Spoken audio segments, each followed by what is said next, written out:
TVN ਦੇਖਣ ਵਾਲੇ ਸਮੁੱਚੇ ਦਰਸ਼ਕਾਂ ਨੂੰ ਦਵਿੰਦਰ ਸਿੰਘ ਬੈਨੀਪਾਲ ਵੱਲੋਂ ਪਿਆਰ ਅਤੇ ਸਤਿਕਾਰ ਸਹਿਤ ਸਤਿ ਸ਼੍ਰੀ ਅਕਾਲ। ਦਾ ਬੈਨੀਪਾਲ ਸ਼ੋਅ ਵਿੱਚ ਤੁਹਾਡਾ ਸਭਨਾਂ ਦਾ ਨਿੱਘਾ ਸਵਾਗਤ। ਆਓ ਦੋਸਤੋ, ਅੱਜ ਜਿਹੜੀਆਂ ਖਬਰਾਂ ਤੁਹਾਡੇ ਨਾਲ ਸਾਂਝੀਆਂ ਕਰਨੀਆਂ ਨੇ, ਸਭ ਤੋਂ ਪਹਿਲਾਂ ਸੰਖੇਪ ਦੇ ਵਿੱਚ ਉਹ ਤੁਹਾਡੇ ਨਾਲ ਸਾਂਝੀਆਂ ਕਰਾਂ।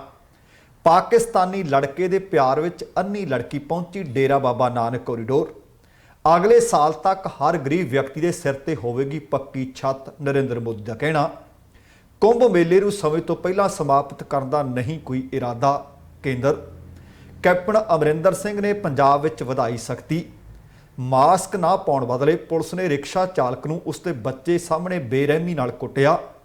लुधियाना लेंटर मामले विच एक होर मजदूर ने तोड़िया दम। SGPC दीआं चोणां दीआं तैयारियां अते कई होर खबरां ਅੱਜ ਦੇ ਇਸ ਪ੍ਰੋਗਰਾਮ ਵਿੱਚ ਤੁਹਾਡੇ ਨਾਲ ਸਾਂਝੀਆਂ ਕਰਨੀਆਂ ਨੇ। ਜਿੱਥੇ ਖਬਰਾਂ ਹੋਣਗੀਆਂ ਉਸ ਤੇ ਨਾਲ ਟਿੱਪਣੀਆਂ ਵੀ ਕੀਤੀਆਂ ਜਾਣਗੀਆਂ।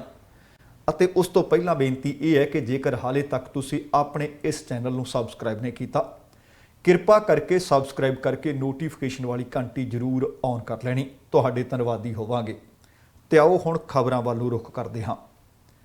ਡੇਰਾ ਬਾਬਾ ਨਾਨਕ ਤੋਂ ਖਬਰ ਮਿਲੀ ਹੈ कि तुसी देखो कि प्यार दे विच लोग अन्ने किस कदर होंदे ने, पर पुलिस ने मुस्तैदी वरती है। शक्की हालत दे विच उत्थे एक लड़की एक मुटियार घुम रही सी, काबू कर लिया गया।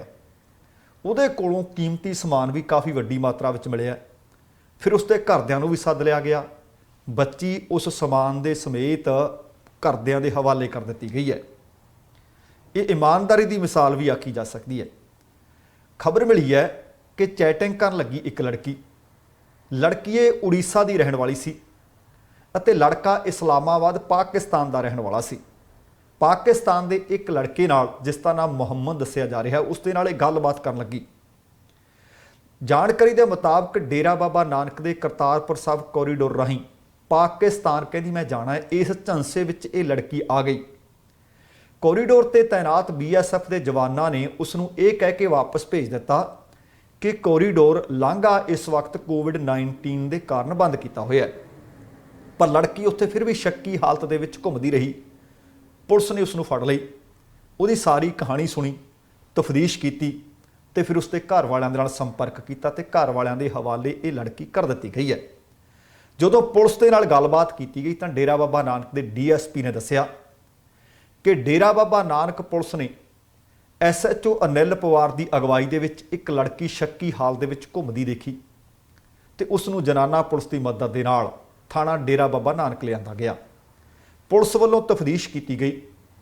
लड़की जिसका नाम हिमांदरी तानिया त्रिपाठी 25 वरियां दी है। यह भी पता लग्या कि 2015 दे विच इस लड़की का विआह भी हो चुका है। 2015 विच रजनीकांता त्रिपाठी पुत्र गिरीश चंद्र त्रिपाठी जिहड़ा कि माझी पाली जिला संबलपुर उड़ीसा का रहने वाला सी, उहदे नाल विआह होया अते इन्हां दे एक 5 वरियां दी बालड़ी भी है। तफतीश दौरान पता लग्या कि 2 साल पहला उसने मोबाइल ते एक ऐप डाउनलोड की। उहदे ग्रुप विच दोस्ताना चैट शुरू हो गई अते लगभग 2 महीने पहला इस्लामाबाद का एक मुंडा ते नाम उसका मुहम्मद वकार, उसके नाल इहदी गलबात शुरू हुई। एक दूसरे के संपर्क विच ज़्यादा रहन लगे, चैटिंग ज़्यादा वध गई तो चैटिंग दौरान ही मुहम्मद वकार ने उसनूं पंजाब के जिला गुरदासपुर दे विच कस्बा डेरा बाबा नानक नाल लगदे करतारपुर साहब कोरीडोर राही पाकिस्तान आउण दी गल आख दित्ती। लड़की ने भी हामी भर दित्ती। अपने पेके घर तो इसने जहाज़ दिल्ली तक लिया, बस राही फिर जलंधर तो अमृतसर पहुंची। रात उत्थे रुकण तो बाद 6 अप्रैल 2021 नूं बस फड़ के डेरा बाबा नानक पहुंच गई। जदों वो कस्बे दे नाल लगदी भारत पाकिस्तान कौमांतरी सरहद ते बने करतारपुर साहब लांघे ते पहुंची तो उत्थे BSF के जवान तैनात सन। उन्होंने इसनूं दस्सिया कि यह कोरीडोर बंद है तो वापस जा, उंज भी पासपोर्ट तो बगैर पाकिस्तान जाना संभव नहीं है। इस दौरान पुलिस नूं सूचना दी गई। पुलिस ने आके इस लड़की नूं फड़िया ते इनूं थाणे विच लै गए। पुलिस ने जदों सब कुछ जानकारी प्राप्त की तो दस्से पते ते संपर्क किया गया। संबंधित थाणे विच कुड़ी दे घर वालियां ने गुमशुदगी की रिपोर्ट पहले ही लिखवाई हुई सी ਅਤੇ ਹੋਰ ਵੇਰਵਿਆਂ ਦੇ ਵਿੱਚ ਕੁੜੀ ਨੇ ਦੱਸਿਆ ਕਿ ਘਰੋਂ ਆਉਣ ਸਮੇਤ ਉਸਨੇ 25 ਤੋਲੇ ਸੋਨੇ ਦੇ ਗਹਿਣੇ 60 ਗ੍ਰਾਮ ਚਾਂਦੀ ਅਤੇ ਹੋਰ ਕੀਮਤੀ ਸਮਾਨ ਵੀ ਨਾਲ ਲਿਆਂਦਾ ਹੈ। ਪੁਲਿਸ ਨੇ ਤਫਤੀਸ਼ ਤੋਂ ਬਾਅਦ ਕੁੜੀ ਦੇ ਘਰ ਵਾਲਿਆਂ ਨੂੰ ਬੁਲਾਇਆ ਅਤੇ ਉਸ ਦੇ ਪਿਤਾ ਅਤੇ ਪਤੀ ਦੇ ਹਵਾਲੇ ਕਰ ਦਿੱਤਾ ਹੈ। ਇਸ ਦੌਰਾਨ ਕੁੜੀ ਤੋਂ ਬਰਾਮਦ ਸਾਰਾ ਕੀਮਤੀ ਸਮਾਨ ਵੀ ਘਰ ਵਾਲਿਆਂ ਨੂੰ ਦੇ ਕੇ ਇਮਾਨਦਾਰੀ ਦੀ ਇੱਕ ਮਿਸਾਲ ਪੇਸ਼ ਕਰ ਦਿੱਤੀ ਹੈ। ਸੋ ਅੱਗੇ ਵੀ ਪਹਿਲਾਂ ਵੀ ਇਸ ਤਰ੍ਹਾਂ ਦੀਆਂ ਖਬਰਾਂ ਆਉਂਦੀਆਂ ਰਹੀਆਂ ਨੇ ਕਿ ਕੋਈ ਫੇਸਬੁੱਕ ਦੇ ਜ਼ਰੀਏ ਜਾਂ ਕਿਸੇ ਹੋਰ ਚੈਟਿੰਗ ਦੇ ਜ਼ਰੀਏ ਜਦੋਂ ਉਸ ਦੇ ਪਿੰਡ ਲੜਕੇ ਦੀ ਲੜਕੀ ਪਹੁੰਚੀ, ਬੀਤੇ ਦਿਨੀ ਹਿਮਾਚਲ ਦੀ ਖਬਰ ਵੀ ਇੱਕ ਮੈਂ ਸਾਂਝੀ ਕੀਤੀ ਸੀ, ਲੜਕਾ ਮੁੱਕਰੀ ਗਿਆ ਸੀ। ਲੜਕਾ ਜਿਸ ਸਥਾਨ ਤੇ ਉਹ ਲੜਕੀ ਪਹੁੰਚੀ ਸੀ ਉੱਥੇ ਪਹੁੰਚੇ ਹੀ ਨਹੀਂ ਸੀ, ਪਰ ਸਿੰਗਾਪੁਰ ਤੋਂ ਉਹ ਲੜਕੀ ਪਹੁੰਚੀ ਸੀ ਹਿਮਾਚਲ ਅਤੇ ਬੀਤੇ ਕਈ ਮਹੀਨਿਆਂ ਦੇ ਵਿੱਚ ਉਹਦੇ ਕੋਲੋਂ ਕਾਫੀ ਪੈਸੇ ਮੰਗਵਾ ਕੇ ਵੀ ਉਹ ਖਾ ਚੁੱਕਿਆ ਸੀ। ਸੋ ਪਿਆਰ ਦਾ ਭੂਤ ਆਪਣੇ ਸਿਰ ਤੇ ਸਵਾਰ ਨਾ ਹੋਣ ਦਿਓ, ਨਹੀਂ ਤਾਂ ਇਸ ਕਦਰ ਤੁਹਾਨੂੰ ਆਪਣੇ ਘਰਦਿਆਂ ਤੋਂ ਵੀ ਆਪਣੇ ਆਪ ਨੂੰ ਦੂਰ ਕਰਨਾ ਪੈ ਸਕਦਾ ਤੇ ਕਈ ਹੋਰ ਦੁਸ਼ਵਾਰੀਆਂ ਦਾ ਸਾਹਮਣਾ ਵੀ ਕਰਨਾ ਪੈ ਸਕਦਾ। ਅਗਲੀ ਖਬਰ ਹੈ, ਮਾਸਕ ਬੜਾ ਲਾਜ਼ਮੀ ਹੈ ਖਾਸ ਕਰਕੇ ਇਹਨਾਂ ਦਿਨਾਂ ਦੇ ਵਿੱਚ, ਪਰ ਮਾਸਕ ਨਾ ਪਹਿਨਣ ਦੀ ਸਜ਼ਾ ਕੀ ਹੋਣੀ ਚਾਹੀਦੀ ਹੈ ਇਹਦੇ ਵਾਸਤੇ ਤਾਂ ਦਿਸ਼ਾ ਨਿਰਦੇਸ਼ ਜਾਰੀ ਕੀਤੇ ਹੋਏ ਨੇ ਕਿ ਚਲਾਨ ਕਿੰਨੇ ਦਾ, ਭਾਵ ਜੁਰਮਾਨਾ ਕਿੰਨੇ ਦਾ, ਪਰ ਕੁੱਟ ਕਟਾਪੇ ਵਾਲਾ ਕਿਤੇ ਨਹੀਂ ਲਿਖਿਆ ਹੋਇਆ। ਹਾਂ, ਉਹਦੇ ਤੇ ਮਹਾਮਾਰੀ ਐਕਟ ਲੱਗ ਸਕਦਾ ਹੈ, ਉਹਦੇ ਤੇ ਹੋਰ ਜੁਰਮਾਨਾ ਹੋ ਸਕਦਾ ਹੈ, ਚਲਾਨ ਕੱਟਿਆ ਜਾ ਸਕਦਾ, ਪਰ ਕੁੱਟ ਕਟਾਪੇ ਵਾਲਾ ਵਿਧੀ ਵਿਧਾਨ ਕਿਤੇ ਨਹੀਂ। ਜਾਣਕਾਰੀ ਮਿਲੀ ਹੈ ਕਿ ਮੱਧ ਪ੍ਰਦੇਸ਼ ਦੀ ਰਾਜਧਾਨੀ ਇੰਦੌਰ ਦੇ ਪਰਦੇਸੀਪੁਰਾ ਦੇ ਵਿੱਚ ਮਾਸਕ ਨਾ ਪਾਉਣ ਦੇ ਬਦਲੇ ਦੋ ਪੁਲਿਸ ਵਾਲਿਆਂ ਨੇ ਇੱਕ ਆਟੋ ਰਿਕਸ਼ਾ ਚਾਲਕ ਕ੍ਰਿਸ਼ਨਕਾਂਤ, ਜਿਸ ਦੀ ਉਮਰ ਲਗਭਗ 35 ਵਰ੍ਹੇ ਦੱਸੀ ਜਾ ਰਹੀ ਹੈ, ਉਸ ਨੂੰ ਉਸ ਦੇ ਬੱਚੇ ਦੇ ਸਾਹਮਣੇ ਬੇਰਹਿਮੀ ਨਾਲ ਬੁਰੀ ਤਰ੍ਹਾਂ ਕੁੱਟਿਆ। ਉਹਦੀ ਵੀਡੀਓ ਸੋਸ਼ਲ ਮੀਡੀਆ ਤੇ ਵਾਇਰਲ ਹੋ ਗਈ ਹੈ ਤੇ ਵੀਡੀਓ ਵਿੱਚ ਦੇਖਿਆ ਜਾ ਸਕਦਾ ਹੈ ਕਿ ਜਦੋਂ ਪੁਲਿਸ ਵਾਲੇ ਕ੍ਰਿਸ਼ਨਕਾਂਤ ਨੂੰ ਕੁੱਟ ਰਹੇ ਸੀ, ਮਾਰ ਰਹੇ ਸੀ, ਤਾਂ ਉਸ ਦਾ 11 ਵਰ੍ਹਿਆਂ ਦਾ ਬੇਟਾ ਆਪਣੇ ਬਾਪ ਨੂੰ ਛਡਾਉਣ ਵਾਸਤੇ ਤਰਲੇ ਵੀ ਕਰਦਾ ਰਿਹਾ, ਮਿੰਨਤਾਂ ਵੀ ਕਰਦਾ ਰਿਹਾ, ਗਿੜਗਿੜਾਉਂਦਾ ਰਿਹਾ। ਇਸ ਦੇ ਬਾਵਜੂਦ ਦੋਵੇਂ ਪੁਲਿਸ ਵਾਲੇ ਆਟੋ ਰਿਕਸ਼ਾ ਚਾਲਕ ਨੂੰ ਬੁਰੀ ਤਰ੍ਹਾਂ ਕੁੱਟਦੇ ਰਹੇ, ਮਾਰਦੇ ਰਹੇ। ਸੋਸ਼ਲ ਮੀਡੀਆ ਤੇ ਵੀਡੀਓ ਵਾਇਰਲ ਹੋਣ ਤੋਂ ਬਾਅਦ ਮਾਮਲੇ ਨੇ ਤੂਲ ਫੜ ਲਿਆ। ਉੱਥੋਂ ਦੇ ਮਨੁੱਖੀ ਅਧਿਕਾਰ ਕਮਿਸ਼ਨ ਨੇ ਇੰਦੌਰ ਦੇ ਪੁਲਿਸ ਆਈਜੀ ਨੂੰ 2 ਹਫ਼ਤਿਆਂ ਦੇ ਅੰਦਰ ਅੰਦਰ ਇਸ ਮਾਮਲੇ ਦੇ ਉੱਤੇ ਆਪਣੀ ਰਿਪੋਰਟ ਜਾਰੀ ਕਰਨ ਵਾਸਤੇ ਆਖਿਆ, ਭਾਵ ਰਿਪੋਰਟ ਮੰਗ ਲਈ ਹੈ। ਹੁਣ ਜੇ ਮਾਸਕ ਨਹੀਂ ਪਾਇਆ ਹੋਇਆ ਚਲਾਨ ਕੱਟੋ, ਮਾਸਕ ਨਹੀਂ ਲਾਇਆ ਹੋਇਆ ਜੁਰਮਾਨਾ ਕਰ ਦਿਓ, ਪਰ ਕੁੱਟ ਕਟਾਪਾ, ਹੁਣ ਜਿਹੜੇ ਪੁਲਿਸ ਵਾਲੇ ਉਸ ਦਾ ਕੁੱਟ ਕਟਾਪਾ ਕਰ ਰਹੇ ਨੇ ਉਹ ਆਪ ਕਿੰਨੀਆਂ ਕੁ ਹਦਾਇਤਾਂ ਦੀ ਪਾਲਣਾ ਕਰ ਰਹੇ ਨੇ। ਵੀਡੀਓ ਜੇਕਰ ਤੁਹਾਡੇ ਸ਼ਾਇਦ ਹੱਥ ਲੱਗੀ ਹੋਵੇ, ਤੁਸੀਂ ਵੇਖਿਆ ਵੀ ਹੋਵੇ। ਤੇ ਅਗਲੀ ਖਬਰ ਹੈ, ਭਾਰਤ ਦੇ ਪ੍ਰਧਾਨ ਮੰਤਰੀ ਨਰਿੰਦਰ ਮੋਦੀ ਹੋਰਾਂ ਨੇ ਬਹੁਤ ਵੱਡਾ ਐਲਾਨ ਕਰ ਦਿੱਤਾ ਹੈ, ਕਿਉਂਕਿ 2 ਵਕਤ ਦੀ ਰੋਟੀ ਤੇ ਸਿਰ ਤੇ ਛੱਤ ਸਭ ਨੂੰ ਚਾਹੀਦੀ ਹੈ। ਕੁੱਲੀ, ਗੁੱਲੀ ਤੇ ਜੁੱਲੀ ਮਨੁੱਖ ਦੀਆਂ ਤਿੰਨੋਂ ਹੀ ਮੁੱਢਲੀਆਂ ਜ਼ਰੂਰਤਾਂ ਨੇ। ਉਹਨਾਂ ਨੇ ਐਲਾਨ ਵੱਡਾ ਕੀਤਾ ਕਿਉਂਕਿ ਅੱਜ ਤੱਕ ਜਿੰਨੇ ਉਹਨਾਂ ਨੇ ਐਲਾਨ ਕੀਤੇ ਨੇ ਸਿਰੇ ਚਾੜਦੇ ਰਹੇ ਨੇ, ਕਿਉਂਕਿ ਬੋਲਦੇ ਪੁਰਖ ਨੇ, ਕਦੇ ਕੋਈ ਜੁਮਲੇਬਾਜ਼ੀ ਉਹ ਕਰਦੇ ਨਹੀਂ, ਇਹ ਤੁਹਾਨੂੰ ਵੀ ਪਤਾ ਹੈ। ਹੁਣ ਉਹਨਾਂ ਨੇ ਵਾਅਦਾ ਕੀਤਾ ਕਿ ਹਰ ਇੱਕ ਗਰੀਬ ਦੇ ਸਿਰ ਤੇ ਛੱਤ ਵੀ ਪੱਕੀ ਹੋਵੇਗੀ। ਇਹ ਕਹਿੰਦੇ ਯੋਜਨਾ ਸਭ ਨੂੰ ਮਿਲੇਗੀ, ਸਭ ਨੂੰ। ਇਸ ਯੋਜਨਾ ਦੇ ਪਹਿਲੇ ਪੜਾਅ ਦੇ ਵਿੱਚ ਹੀ ਕਹਿੰਦੇ ਅਸੀਂ 92% ਮਕਾਨ ਬਣਾ ਕੇ ਦੇ ਵੀ ਦਿੱਤੇ ਹੈ ਤੇ ਸਾਲ 2022 ਤੱਕ, ਭਾਵ ਅਗਲੇ ਵਰ੍ਹੇ ਤੱਕ ਸਭ ਨੂੰ ਪੱਕੇ ਮਕਾਨ ਦੇਣ ਦੀ ਯੋਜਨਾ ਸਮਾਂ ਰਹਿੰਦਿਆਂ ਪੂਰਾ ਕਰਨ ਦਾ ਸਾਡਾ ਅੰਦਾਜ਼ਾ। ਕਹਿੰਦੇ ਪੇਂਡੂ ਵਿਕਾਸ ਮੰਤਰਾਲੇ ਦਾ ਅੰਦਾਜ਼ਾ ਇਹ ਵੀ ਹੈ ਕਿ ਅੰਮ੍ਰਿਤ ਮਹਾ ਉਤਸਵ ਦੇ ਪੂਰੇ ਹੋਣ ਦੇ ਨਾਲ ਹੀ ਗਰੀਬਾਂ ਨੂੰ ਪੱਕੇ ਮਕਾਨ ਦੇਣ ਦੀ ਉਡੀਕ ਖਤਮ ਹੋ ਜਾਏਗੀ। ਚਾਲੂ ਵਿੱਤੀ ਵਰ੍ਹੇ 2021-22 ਵਿੱਚ ਕੁੱਲ 2 ਕਰੋੜ ਤੇ 95 ਲੱਖ ਘਰਾਂ ਦਾ ਨਿਰਮਾਣ ਕਹਿੰਦੇ ਕਰ ਲਿਆ ਜਾਏਗਾ। ਸਮਾਜਿਕ ਆਰਥਿਕ ਸਰਵੇਖਣ 2011 ਦੇ ਵਿੱਚ ਕੁੱਲ 2 ਕਰੋੜ 41 ਲੱਖ ਬੇਘਰੇ ਲੋਕਾਂ ਦੀ ਨਿਸ਼ਾਨਦੇਹੀ ਕੀਤੀ ਗਈ ਸੀ। ਇਹਨਾਂ ਵਿੱਚੋਂ 92% ਭਾਵ 1 ਕਰੋੜ ਤੇ 92 ਲੱਖ ਲੋਕਾਂ ਦੇ ਮਕਾਨ ਮਨਜ਼ੂਰ ਕਰ ਲਏ ਗਏ, ਜਦਕਿ 71% ਲੋਕਾਂ ਨੂੰ ਮਕਾਨ ਦੀ ਚਾਬੀ ਕਹਿੰਦੇ ਸੌਂਪ ਦਿੱਤੀ ਗਈ ਹੈ। ਸਾਲ 2020-21 ਵਿੱਚ ਕੁੱਲ 39,000 ਕਰੋੜ ਰੁਪਏ ਤੋਂ ਜ਼ਿਆਦਾ ਦੀ ਰਕਮ ਮਨਜ਼ੂਰ ਕੀਤੀ ਗਈ ਹੈ, ਪਰ ਕਹਿੰਦੇ ਜੇਕਰ ਇਹਦੇ 'ਚ ਸੂਬਿਆਂ ਦੀ ਭਾਈਵਾਲੀ ਜੋੜ ਦਿੱਤੀ ਜਾਵੇ ਤਾਂ ਇਹ ਕੁੱਲ ਰਕਮ 46,000 ਕਰੋੜ ਰੁਪਏ ਤੋਂ ਵੱਧ ਬਣਦੀ ਹੈ। ਮੰਤਰਾਲੇ ਦੇ ਜਾਰੀ ਅੰਕੜਿਆਂ ਦੇ ਮੁਤਾਬਕ ਸਾਲ 2014 ਤੋਂ 15 ਤੱਕ ਜਾਂ 2014-15 ਤੋਂ ਲੈ ਕੇ ਹੁਣ ਤੱਕ ਵੱਖੋ-ਵੱਖ ਯੋਜਨਾਵਾਂ ਦੇ ਵਿੱਚ ਕੁੱਲ 2 ਕਰੋੜ ਤੇ 10 ਲੱਖ ਪੱਕੇ ਮਕਾਨਾਂ ਦੀ ਵੰਡ ਕੀਤੀ ਜਾ ਚੁੱਕੀ ਹੈ। ਪ੍ਰਧਾਨ ਮੰਤਰੀ ਦੇ ਨਾਂ ਤੇ ਇੱਕ ਯੋਜਨਾ ਚੱਲਦੀ ਹੈ, ਪ੍ਰਧਾਨ ਮੰਤਰੀ ਪੇਂਡੂ ਰਿਹਾਇਸ਼ੀ ਯੋਜਨਾ। ਇਹਦੇ ਚਾਲੂ ਹੋਣ ਦੇ ਨਾਲ ਕਹਿੰਦੇ ਪਿਛਲੀਆਂ ਸਾਰੀਆਂ ਯੋਜਨਾਵਾਂ ਦੀਆਂ ਖਾਮੀਆਂ ਨੂੰ ਸਮੇਂ ਸਿਰ ਪੂਰਾ ਕਰ ਲਿਆ ਗਿਆ। ਇਸ ਯੋਜਨਾ ਦੇ ਤਹਿਤ ਸਾਰੇ ਲਾਭਪਾਤਰੀਆਂ ਨੂੰ ਉਹਨਾਂ ਦੇ ਮਕਾਨ ਲਈ ਮਨਜ਼ੂਰ ਰਕਮ ਨੂੰ ਸਿੱਧਾ ਉਹਨਾਂ ਦੇ ਖਾਤਿਆਂ ਦੇ ਵਿੱਚ ਜਮ੍ਹਾਂ ਕਰਵਾਇਆ ਜਾ ਰਿਹਾ ਹੈ।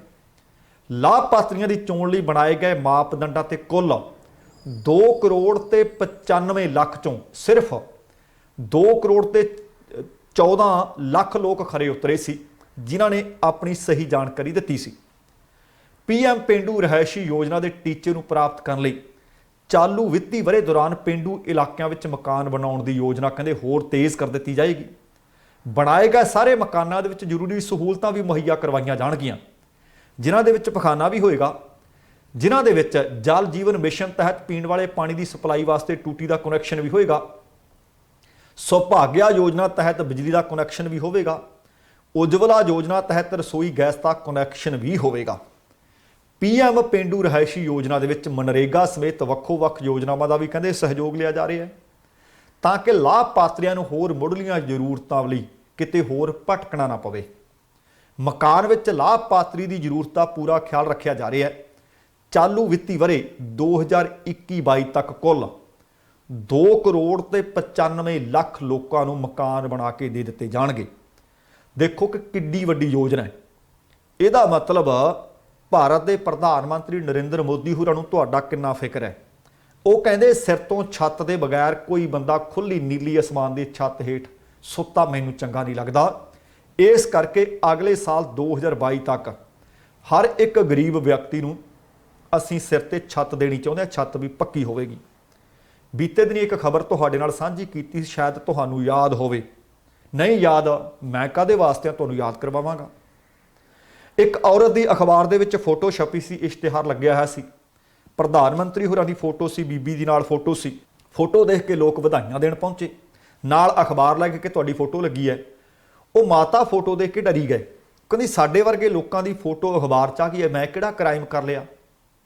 ਉਹ ਕਹਿੰਦੇ ਕ੍ਰਾਈਮ ਨਹੀਂ ਕਿਉਂ ਕੀਤਾ, ਇਸ ਤਾਂ ਤੈਨੂੰ ਵਧਾਈਆਂ ਦੇਣਾ ਆ, ਤੈਨੂੰ ਘਰ ਮਿਲ ਗਿਆ। ਉਹ ਕਹਿੰਦੀ ਮੈਂ ਤਾਂ ਆਹ ਦੇਖੋ ਕਿਰਾਏ ਦੇ ਮਕਾਨ ਵਿੱਚ ਰਹਿੰਦੀ ਹਾਂ। ਉਹਨੂੰ ਕਹਿੰਦੇ ਨਾ ਤੂੰ ਝੂਠ ਬੋਲਦੀ ਆ, ਤੂੰ ਲੁਕਾ ਰਹੀ ਹੈ, ਤੈਨੂੰ ਤੇ ਇਸ ਯੋਜਨਾ ਦੇ ਤਹਿਤ ਪੱਕਾ ਮਕਾਨ ਮਿਲ ਗਿਆ। ਉਹ ਕਹਿੰਦੀ ਮੈਨੂੰ ਪੱਕਾ ਮਕਾਨ ਕੋਈ ਨਹੀਂ ਮਿਲਿਆ, ਮੈਂ ਕਿਰਾਏ ਤੇ ਰਹਿੰਦੀ ਹਾਂ।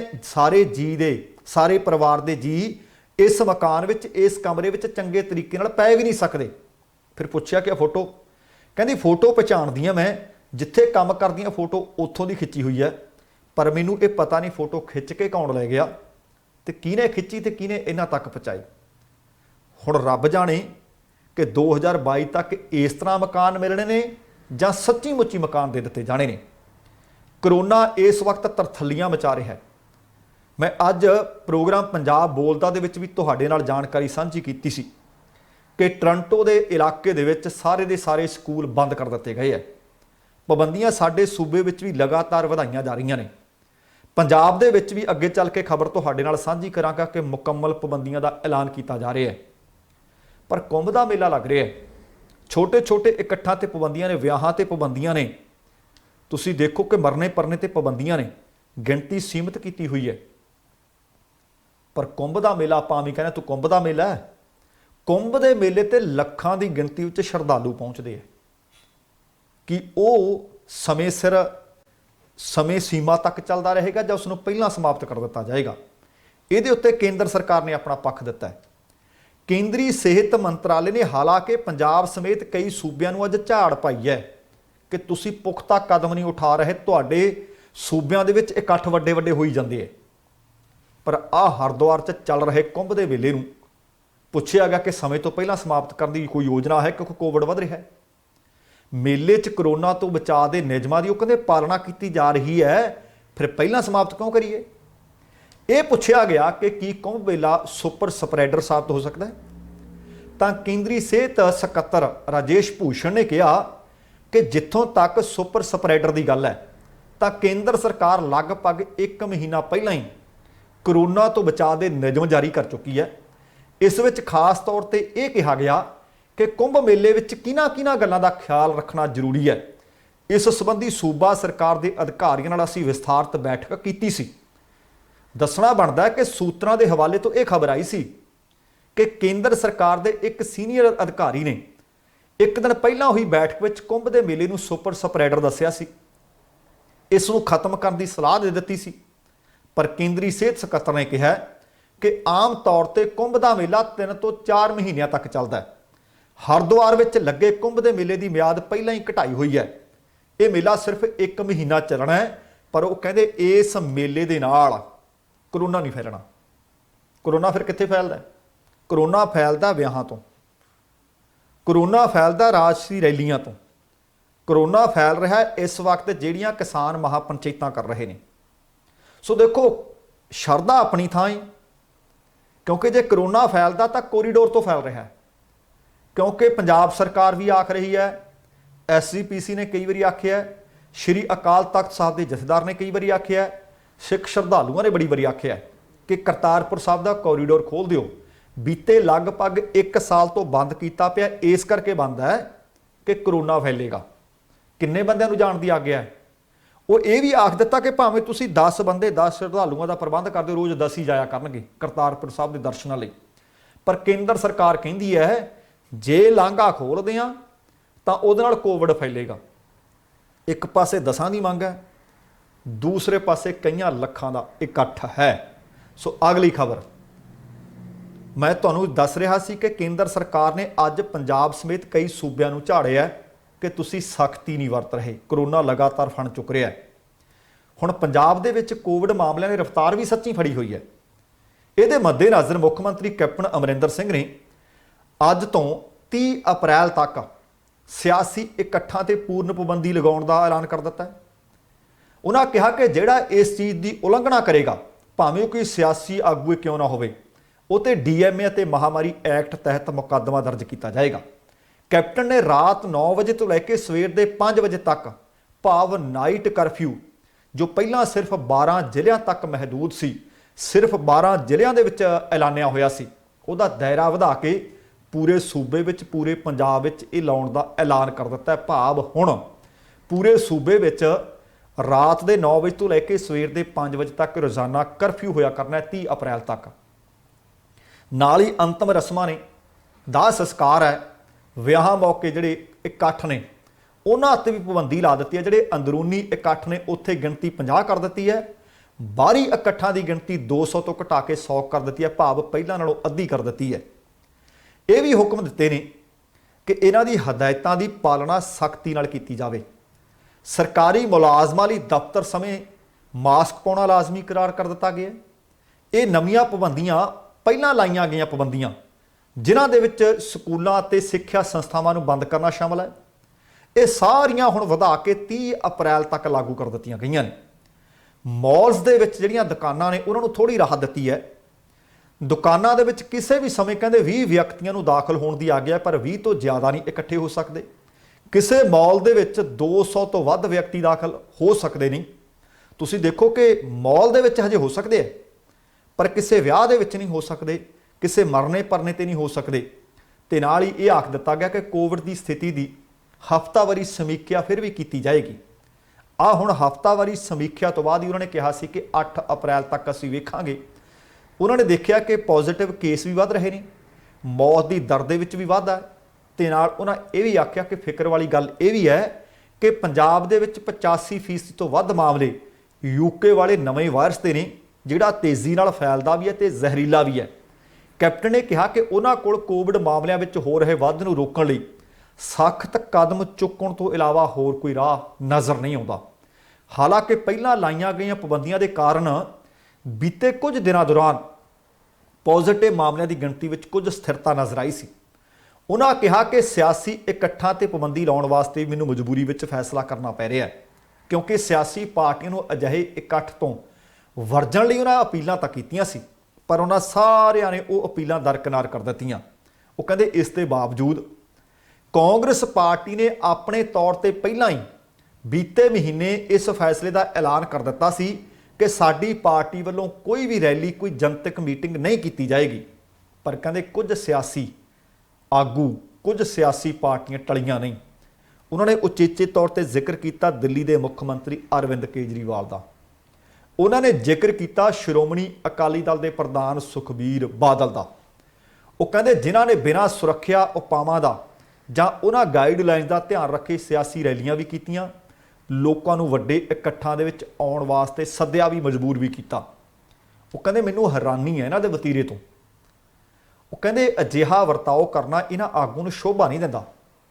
ਉਹ ਕਹਿੰਦੇ ਤੁਸੀਂ ਲੋਕਾਂ ਨੂੰ ਬਿਮਾਰੀ ਪ੍ਰਤੀ ਜਾਗਰੂਕਤਾ ਕੀ ਕਰਨਾ ਹੈ? ਤੁਸੀਂ ਸੀਨੀਅਰ ਸਿਆਸੀ ਆਗੂ ਹੋ, ਤੁਸੀਂ ਤਾਂ ਉਹ ਕੰਮ ਕਰ ਰਹੇ ਹੋ ਜਿਹੜੇ ਆਮ ਲੋਕ ਵੀ ਨਹੀਂ ਕਰਦੇ।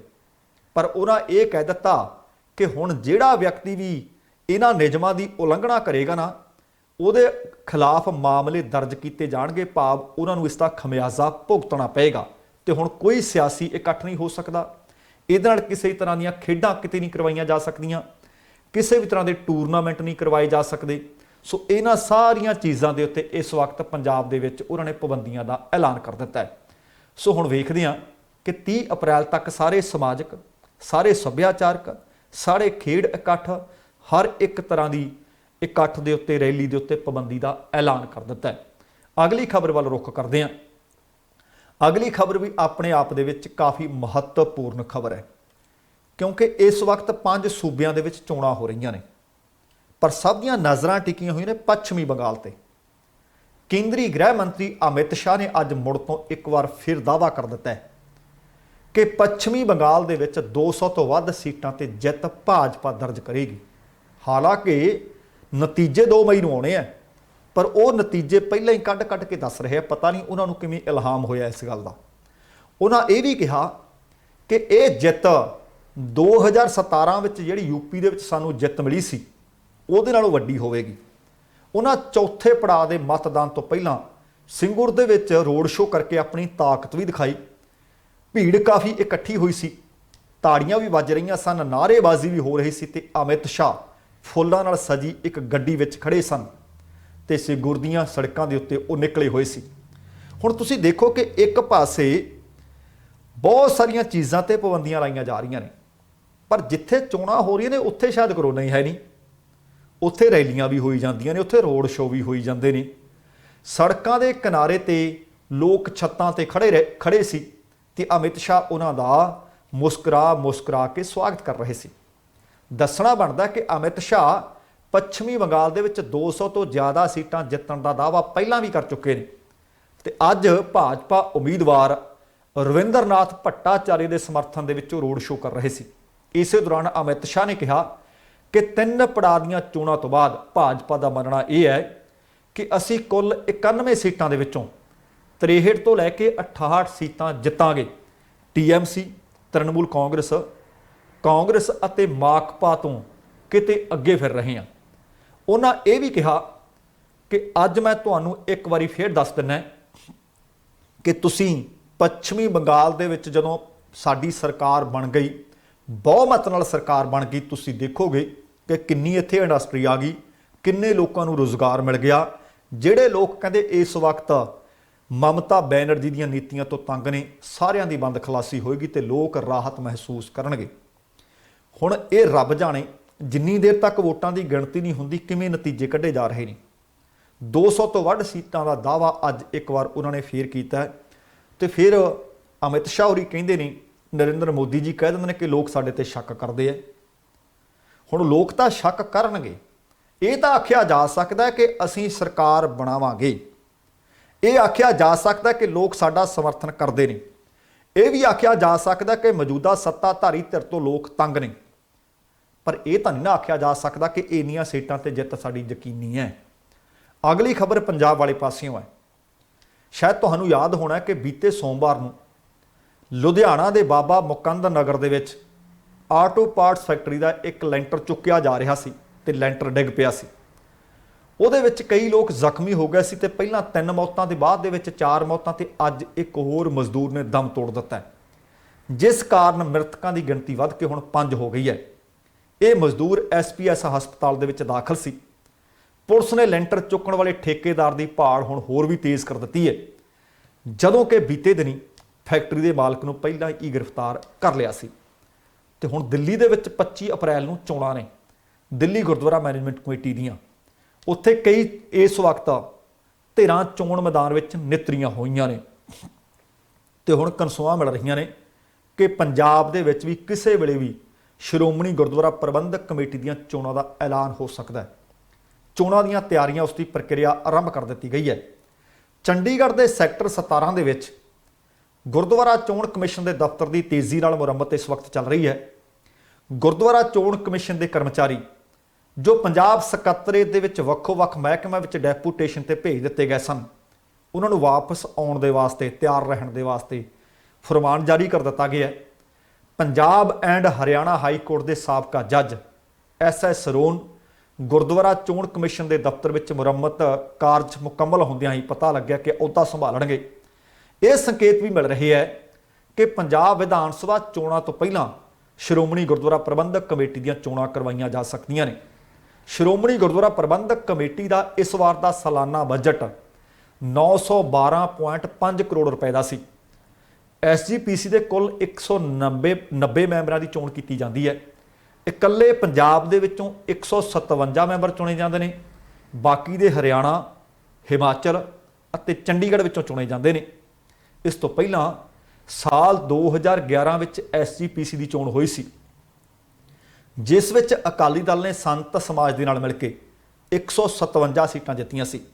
ਪੰਜਾਬ 'ਚ ਅਕਾਲੀ ਅਤੇ ਭਾਜਪਾ ਦਾ ਗੱਠਜੋੜ ਅਕਾਲੀ ਦਲ ਵੱਲੋਂ ਤੋੜ ਦੇਣ ਤੋਂ ਬਾਅਦ ਸੁਖਬੀਰ ਬਾਦਲ ਦੇ ਅਕਾਲੀ ਦਲ ਦਾ ਪ੍ਰਧਾਨ ਬਣਨ ਦੀ ਗੱਲ, ਉਹਦੇ ਤੋਂ ਬਾਅਦ ਉਹ 2011 ਤੇ 2021 ਇੱਕ ਦਹਾਕੇ ਦੇ ਵਿੱਚ ਸ਼੍ਰੋਮਣੀ ਅਕਾਲੀ ਦਲ ਦੀ ਸਥਿਤੀ, ਸ਼੍ਰੋਮਣੀ ਅਕਾਲੀ ਦਲ ਦੀ ਜਿਹੜੀ ਹਾਲਤ ਹੈ ਉਸ ਦੇ ਵਿੱਚ ਬਹੁਤ ਵੱਡੀ ਤਬਦੀਲੀ ਹੈ। ਕਈ ਟਕਸਾਲੀ ਆਗੂ ਨਿਕਲ ਗਏ ਨੇ। ਬ੍ਰਹਮਪੁਰਾ ਹੋਰਾਂ ਨੇ ਆਪਣਾ ਅਕਾਲੀ ਦਲ ਬਣਾ ਲਿਆ ਹੈ। ਸੁਖਦੇਵ ਸਿੰਘ ਢੀਂਡਸਾ ਹੋਰਾਂ ਨੇ ਆਪਣਾ ਅਕਾਲੀ ਦਲ ਬਣਾ ਲਿਆ ਹੈ। ਭਾਵ ਅਕਾਲੀ ਦਲ ਵਿੱਚ ਵੀ ਤਿਰੇੜਾਂ ਨੇ। ਤੇ ਉਧਰ ਦਿੱਲੀ ਸਿੱਖ ਗੁਰਦੁਆਰਾ ਪ੍ਰਬੰਧਕ ਕਮੇਟੀ ਦੀਆਂ ਚੋਣਾਂ ਵੀ ਹੋ ਰਹੀਆਂ ਨੇ। ਇਹਨਾਂ ਚੋਣਾਂ ਦੇ ਵਿੱਚ ਸਿਆਸੀ ਪਾਰਟੀਆਂ ਦੇ ਚੋਣ ਲੜਨ ਤੇ ਰੋਕ ਉਪਰੰਤ ਸ਼ਾਇਦ ਤੁਹਾਨੂੰ ਯਾਦ ਹੋਵੇ ਅਕਾਲੀ ਦਲ ਵਾਸਤੇ ਹੁਣ ਜਿਹੜੀ ਸਥਿਤੀ ਹੈ ਬੜੀ ਮੁਸ਼ਕਲ ਵਾਲੀ ਹੈ, ਪਰੇਸ਼ਾਨੀ ਵਾਲੀ ਹੈ। ਤੇ ਦੂਸਰਾ, ਦਿੱਲੀ ਕਮੇਟੀ ਦੇ ਚੋਣ ਨਤੀਜੇ ਵੀ ਤੈਅ ਕਰਨਗੇ ਕਿ ਚੋਣਾਂ ਛੇਤੀ ਹੋਣ ਜਾਂ ਫਿਰ ਸਮਾਂ ਲੱਗੇ। ਪੰਜਾਬ ਦੇ ਵਿੱਚ ਕਾਂਗਰਸ ਸਰਕਾਰ ਸਮੇਤ ਪਾਰਟੀਆਂ ਕੇਂਦਰੀ ਗ੍ਰਹਿ ਮਹਿਕਮੇ ਤੋਂ SGPC ਚੋਣ ਕਰਵਾਉਣ ਦੀ ਲਗਾਤਾਰ ਮੰਗ ਕਰ ਰਹੀਆਂ ਨੇ। ਕਾਂਗਰਸ ਅਤੇ ਆਮ ਆਦਮੀ ਪਾਰਟੀ ਵੀ SGPC ਚੋਣਾਂ ਨੂੰ ਲੈ ਕੇ ਕਾਫੀ ਸਰਗਰਮ ਨਜ਼ਰ ਆ ਰਹੀ ਹੈ। ਉਸੇ ਤਰ੍ਹਾਂ ਸਾਬਕਾ ਬਾਦਲ ਸਰਕਾਰ ਦੌਰਾਨ ਬਹਿਬਲ ਕਲਾਂ ਕਾਂਡ ਵਾਪਰਿਆ ਸੀ, ਬੇਅਦਬੀ ਮਾਮਲਾ ਹੋਇਆ ਸੀ। ਉਸ ਤੋਂ ਪਹਿਲਾਂ ਸ਼ਾਇਦ ਤੁਹਾਨੂੰ ਯਾਦ ਹੋਵੇ ਕਿ ਡੇਰੇ ਸਿਰਸੇ ਦੇ ਮੁਖੀ ਨੂੰ ਰਾਮ ਰਹੀਮ ਨੂੰ ਮੁਆਫੀ ਦਿੱਤੀ ਗਈ। ਬਾਅਦ ਦੇ ਵਿੱਚ ਮੁਆਫੀ ਵਾਪਸ ਵੀ ਲੈ ਲਈ ਗਈ। ਇਹਦੇ ਤੋਂ ਬਾਅਦ ਸ਼ਾਇਦ ਤੁਹਾਨੂੰ ਇਹ ਵੀ ਯਾਦ ਹੋਵੇ ਕਿ ਜਿਹੜੀ ਬਹੁ ਗਿਣਤੀ ਵਿੱਚ, ਵੱਡੀ ਗਿਣਤੀ ਵਿੱਚ ਟਕਸਾਲੀ ਵੋਟ ਸੀ, ਉਹ ਨਾਰਾਜ਼ ਹੋਈ। ਬਹੁਤ ਸਾਰੇ ਲੋਕ ਸਨ ਜਿਹੜੇ ਕਹਿੰਦੇ ਸਨ ਕਿ ਹੋਰ ਕੁਝ ਵੀ ਹੋ ਜਾਏ, ਕਾਂਗਰਸ ਸਾਡੀ ਅਸੀਂ ਦੁਸ਼ਮਣ ਜਮਾਤ ਸਮਝਦੇ ਹਾਂ ਤੇ ਅਕਾਲੀਆਂ ਨੂੰ ਅਸੀਂ ਆਪਣੇ ਸਮਝਦੇ ਸੀ। ਪਰ ਇਹਨਾਂ ਦੀ ਸਰਕਾਰ ਵੇਲੇ ਡੇਰਾ ਸਿਰਸਾ ਦੇ ਮੁਖੀ ਨੂੰ ਮੁਆਫੀ ਦਿੱਤੀ ਗਈ। ਲੱਖਾਂ ਰੁਪਏ ਦੇ ਇਸ਼ਤਿਹਾਰ ਦਿੱਤੇ ਗਏ, ਸ਼੍ਰੋਮਣੀ ਗੁਰਦੁਆਰਾ ਪ੍ਰਬੰਧਕ ਕਮੇਟੀ ਦੇ ਉਸ ਗੋਲਕ ਵਿੱਚੋਂ ਦਿੱਤੇ ਗਏ ਤੇ ਫਿਰ ਉਸ ਨੂੰ ਮੁਆਫੀ ਦਿੱਤੀ ਗਈ। ਸੰਗਤਾਂ ਦਾ ਜ਼ੋਰ ਪੈਣ ਤੇ ਮੁਆਫੀ ਵਾਪਸ ਲਈ ਗਈ। ਫਿਰ ਬਹਿਬਲ ਕਲਾਂ ਤੇ ਕੋਟਕਪੂਰਾ ਗੋਲੀकांड ਵਾਪਰਿਆ, ਭਾਵ ਲੋਕ ਵੱਡੇ ਪੱਧਰ ਤੇ ਨਾਰਾਜ਼ ਹੋਏ। ਪਰ ਹੁਣ ਦੇਖਣਾ ਹੋਏਗਾ ਕਿ ਜੇਕਰ ਚੋਣਾਂ 2022 ਦੀ ਪੰਜਾਬ ਵਿਧਾਨ ਸਭਾ ਚੋਣਾਂ ਤੋਂ ਪਹਿਲਾਂ ਹੁੰਦੀਆਂ ਨੇ, ਅਕਾਲੀ ਭਾਜਪਾ ਦਾ ਗੱਠਜੋੜ ਵੀ ਸੀ, ਉਹ ਵੀ ਟੁੱਟ ਚੁੱਕਿਆ ਹੈ।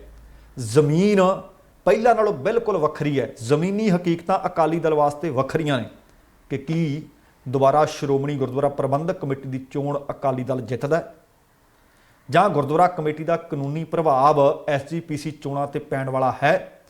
ਕਿਉਂਕਿ ਉਧਰ ਆਖ ਦਿੱਤਾ ਗਿਆ ਸੀ ਕਿ ਰਾਜਨੀਤਿਕ ਪਾਰਟੀ ਧਾਰਮਿਕ ਚੋਣਾਂ ਨਹੀਂ ਲੜ ਸਕਦੀ, ਸਿਰਫ ਉਹ ਧਾਰਮਿਕ ਕੋਈ ਇਸ ਤਰ੍ਹਾਂ ਦੀ ਸੁਸਾਇਟੀ ਹੋਣੀ ਚਾਹੀਦੀ ਹੈ। ਉੱਥੇ ਤਾਂ ਹਾਈ ਕੋਰਟ ਨੇ ਆਖ ਦਿੱਤਾ ਕਿ ਠੀਕ ਆ, ਆਹ ਚੋਣ ਲੜ ਲਓ ਦਿੱਲੀ ਵਾਲੀ, ਅਗਲੀ ਚੋਣ ਦੇ ਬਾਬਤ ਨਵੇਂ ਨਿਯਮ ਹੋਣਗੇ। ਸੋ ਆਪਣੇ ਆਪ ਦੇ ਵਿੱਚ ਸ਼੍ਰੋਮਣੀ ਅਕਾਲੀ ਦਲ ਦੇ ਵਾਸਤੇ ਕਿਤੇ ਨਾ ਕਿਤੇ ਨਵੀਂ ਕੋਈ ਨਾ ਕੋਈ ਸਥਿਤੀ ਪੈਦਾ ਹੋ ਸਕਦੀ ਹੈ। ਸੋ ਵੇਖਣਾ ਹੋਵੇਗਾ ਕਿ ਕਿੰਨੀ ਛੇਤੀ ਗ੍ਰਹਿ ਮੰਤਰਾਲਾ, ਕਿੰਨੀ ਛੇਤੀ ਚੋਣ ਕਮਿਸ਼ਨ ਸ਼੍ਰੋਮਣੀ ਗੁਰਦੁਆਰਾ ਪ੍ਰਬੰਧਕ ਕਮੇਟੀ ਵਾਸਤੇ ਗ੍ਰੀਨ ਸਿਗਨਲ ਦਿੰਦਾ, ਹਰੀ ਝੰਡੀ ਦਿੰਦਾ।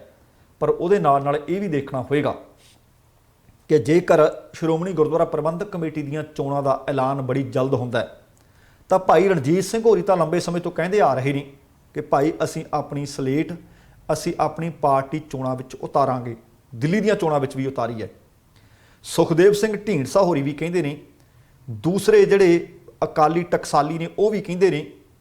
ਪਰ ਕੀ ਸ਼੍ਰੋਮਣੀ ਅਕਾਲੀ ਦਲ ਬਾਦਲ ਦੇ ਵਾਸਤੇ ਇਹ ਸਵੇਰਾਂ ਜੇਕਰ ਐਲਾਨ ਛੇਤੀ ਹੁੰਦਾ ਚੋਣ ਜਿੱਤਣੀ ਸੁਖਾਲੀ ਹੋਏਗੀ ਜਾਂ ਫਿਰ ਔਖੀ ਹੋਵੇਗੀ, ਇਹ ਆਉਣ ਵਾਲਾ ਸਮਾਂ ਦੱਸੇਗਾ। ਤੇ ਨਾਲ ਇਹ ਵੀ ਦੱਸੇਗਾ ਕਿ ਫਿਰ ਚੋਣਾਂ ਕਿ ਬੀਬੀ ਜਗੀਰ ਕੌਰ ਦੀ ਅਗਵਾਈ 'ਚ ਲੜੀਆਂ ਜਾਂਦੀਆਂ ਨੇ, ਕਿ ਐਸਜੀਪੀਸੀ ਦੀ ਪ੍ਰਧਾਨ ਵਜੋਂ ਅੱਗੇ ਬੀਬੀ ਜਗੀਰ ਕੌਰ ਨੂੰ ਲਾਇਆ ਜਾਏਗਾ ਜਾਂ ਕੋਈ ਚਿਹਰਾ ਬਦਲ ਕੇ ਫਿਰ ਚੋਣਾਂ ਲੜੀਆਂ ਜਾਣਗੀਆਂ। ਸੋ ਦੋਸਤੋ, ਇਹ ਸਨ ਅੱਜ ਦੀਆਂ ਕੁਝ ਖਬਰਾਂ ਤੇ ਉਹਨਾਂ ਉੱਤੇ ਟਿੱਪਣੀਆਂ। ਉਮੀਦ ਕਰ ਰਹੇ ਹਾਂ ਕਿ ਤੁਹਾਨੂੰ ਅੱਜ ਦੀ ਇਹ ਜਾਣਕਾਰੀ ਪੁਖਤਾ ਲੱਗੀ ਹੋਏਗੀ। ਸੱਚਮੁੱਚ ਜੇਕਰ ਜਾਣਕਾਰੀਆਂ ਪੁਖਤਾ ਲੱਗੀਆਂ ਨੇ ਤਾਂ ਕਿਰਪਾ ਕਰਕੇ ਲਾਈਕ ਵੀ ਕਰ ਦਿਓ, ਸ਼ੇਅਰ ਵੀ ਕਰ ਦਿਓ, ਤੇ ਜੇਕਰ ਹਾਲੇ ਤੱਕ ਤੁਸੀਂ ਆਪਣੇ ਇਸ ਚੈਨਲ ਨੂੰ ਸਬਸਕ੍ਰਾਈਬ ਨਹੀਂ ਕੀਤਾ ਤਾਂ ਕਿਰਪਾ ਕਰਕੇ ਸਬਸਕ੍ਰਾਈਬ ਕਰਕੇ ਨੋਟੀਫਿਕੇਸ਼ਨ ਵਾਲੀ ਘੰਟੀ ਜ਼ਰੂਰ ਔਨ ਕਰ ਲੈਣੀ। ਤੁਹਾਡੇ ਦਿਲੋਂ ਧੰਨਵਾਦੀ ਹੋਵਾਂਗੇ। ਸਮਾਂ ਸਮਾਪਤ ਹੈ। ਜਾਣ ਤੋਂ ਪਹਿਲਾਂ ਕਹਾਂਗਾ, ਜ਼ਿੰਦਗੀ ਜਿੰਦਾਦਲੀ ਦਾ ਨਾਮ ਹੈ। ਦਵਿੰਦਰ ਸਿੰਘ ਬੈਨੀਪਾਲ ਨੂੰ ਆਗਿਆ ਦਿਓ। ਸਤਿ ਸ਼੍ਰੀ ਅਕਾਲ ਤੇ ਰੱਬ ਰਾਖਾ।